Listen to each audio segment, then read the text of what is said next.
Most people completely misunderstand what it actually takes to register a company in Nepal, and because of that misunderstanding, they either assume it is too complicated, too slow, or only suitable for large foreign investors with government connections.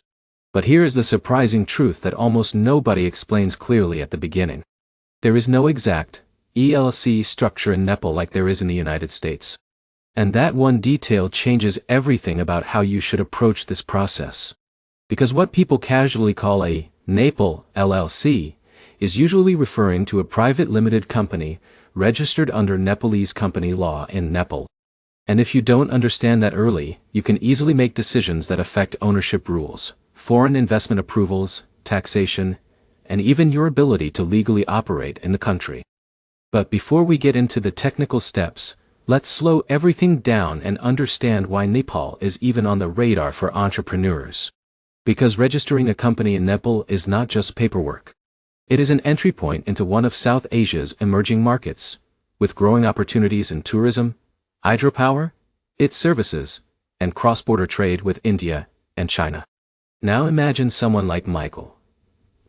Michael is a 36-year-old entrepreneur from Seattle who runs a small digital consulting agency. He specializes in helping tourism companies improve their online bookings. One day, he gets an unexpected inquiry from a trekking company based in Kathmandu.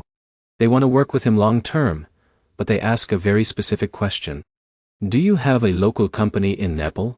At first, Michael assumes this is simple. He thinks he can just register an LLC, open a bank account, and start operating within a few weeks. But when he starts researching, everything becomes unclear. Different sources mention different requirements. Some mention foreign investment approvals. Others mention minimum capital rules. And some mention government registration steps that feel overwhelming. And this is where the real journey begins. Because Nepal is not a plug-and-play business jurisdiction. It is a regulated legal environment with structured approval processes designed to manage foreign investment while encouraging economic development. But here is where things get interesting. Michael is not alone. Every year, entrepreneurs exploring South Asia run into the same confusion. They assume company formation is fast and flexible. But Nepal operates with structure, documentation, and regulatory oversight. So let's break everything down step by step in a way that actually makes sense. First, you need to understand the main company structure people refer to when they say Nepal LLC. The correct structure is a private limited company. This is the closest equivalent to an LLC. It provides limited liability protection, meaning your personal assets are generally separate from business obligations. Now let's introduce Sarah. Sarah is a freelance marketing strategist from California. She wants to expand into Nepal after landing clients in the tourism and hospitality sector. She assumes registering a company will be a simple administrative task.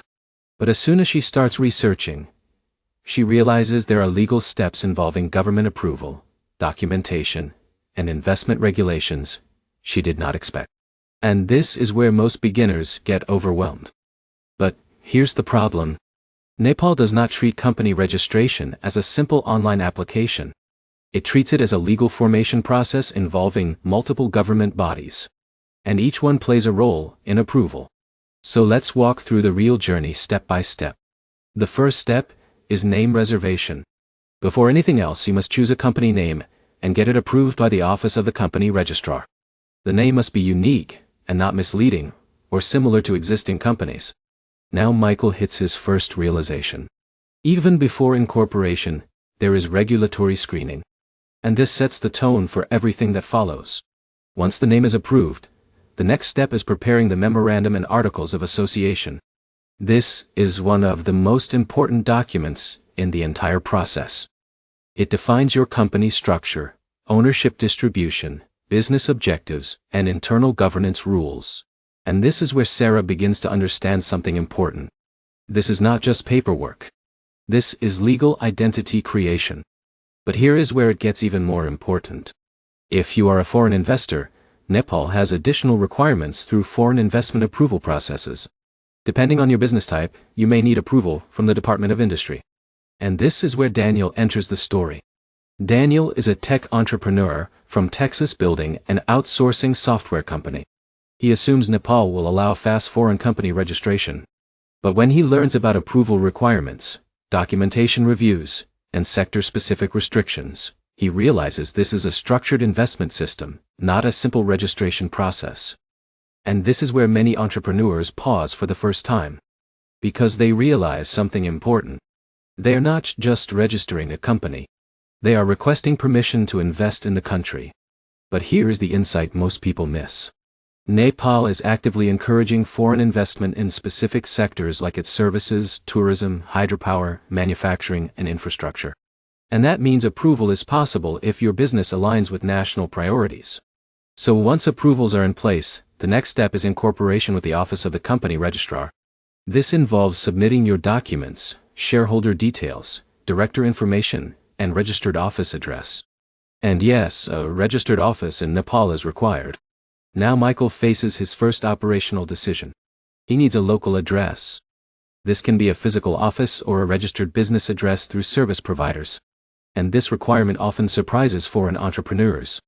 Because it means you are establishing a real legal presence in Nepal, not just a remote registration. Once incorporation is approved, your company is officially registered. But here is where the illusion breaks. Because registration is not the end. It is the beginning. After incorporation, you must complete tax registration with the Inland Revenue Department. This includes obtaining a permanent account number, which is required for all tax filings and financial operations. Now Sarah experiences her next realization. Even though her company exists legally, she cannot operate fully without tax registration. And this is where many entrepreneurs underestimate the process. Because in Nepal, incorporation is only one part of a larger compliance system. Now let's talk about banking, because this is another major step. Opening a corporate bank account in Nepal requires documentation, proof of business activity, and identity verification. Banks operate under strict regulatory guidelines and often require clarity on your business model and financial flows. And this is where Daniel makes a mistake. He applies too early without fully preparing documentation. As a result, his banking process is delayed. But Michael takes a different approach. He prepares a structured business plan, defines his client base, and ensures his documentation matches his declared business activity. And because of that, his banking process moves more smoothly. And this creates an important lesson. In Nepal, preparation is not optional. It is essential. But here is where things become even more strategic. Why do entrepreneurs choose Nepal in the first place? Because Nepal offers unique opportunities in emerging sectors like tourism, renewable energy, outsourcing, and cross-border trade between India and China. It is also a low-cost operating environment with growing digital adoption. And for many businesses, it is an early entry market with long-term potential. Now, let's zoom out. Because what is really happening here is not just company formation. It is strategic positioning in an emerging economy.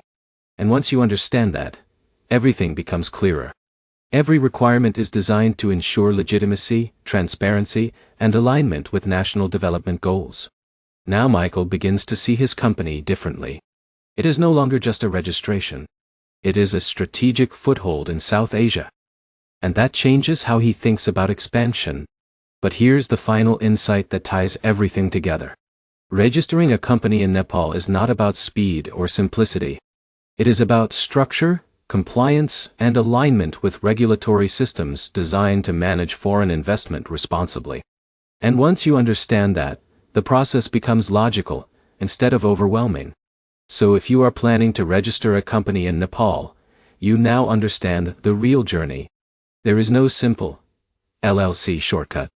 There is a structured process involving name reservation, legal documentation, foreign investment approval, if applicable incorporation filing, tax registration and banking setup. But you also now understand something even more important.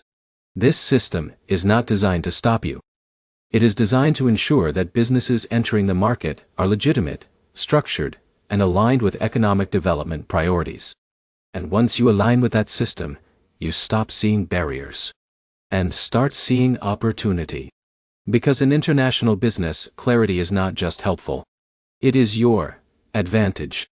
And if you found this guide helpful and want more deep breakdowns of global company formation, international business systems, and real-world entrepreneurship strategies explained in a simple and practical way, make sure to subscribe for more guides like this.